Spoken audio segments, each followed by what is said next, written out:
Hi, I'm Amy Smelser, Assistant Professor of Communication at Indiana Wesleyan University, and I'm here at the Museum of the Bible in Washington, D.C., experiencing the incredible exhibit celebrating the life and work of C.S. Lewis, a man who loved story, language, and more than anything, loved the Lord. Lewis once wrote that a relentless pursuit of joy led him to Christ.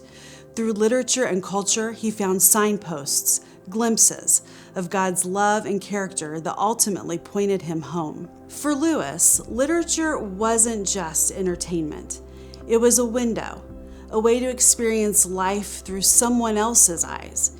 He believed imagination could bridge the gap between what we know and what we long to understand. Story, Lewis said, has the power to carry us into the unknown, to heal, to reveal, and to transform. Sometimes it shows us more than we're ready to admit, not just about the world, but even about ourselves. Lewis's most well-known work, The Lion, the Witch, and the Wardrobe, began with a single image, a lamppost in a snowy forest. That's how his stories often started, images that spark something deeper. Through those stories, Lewis indirectly shared biblical truth. Metaphors, characters, and plot lines weave together to invite readers on an adventure, one that ultimately points to Christ's redemption for us.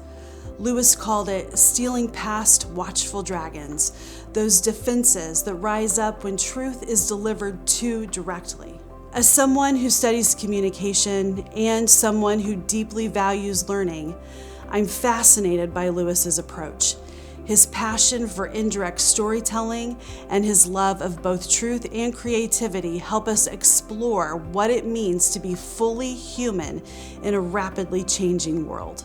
In fact, I'm currently researching how writers like Lewis and Dorothy L. Sayers responded to early ideas that mirror today's conversations around transhumanism, the belief that technology should be used to surpass or even replace human limitations. Lewis warned against the danger of abandoning what it means to be human, created in the image of God, in exchange for something supposedly more efficient or more powerful.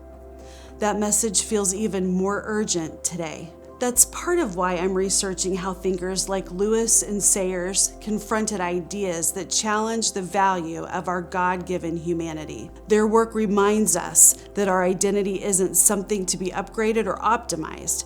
It's something sacred. And as a professor at Indiana Wesleyan University, it's a privilege to explore those questions alongside students who are learning to engage culture with both conviction and creativity.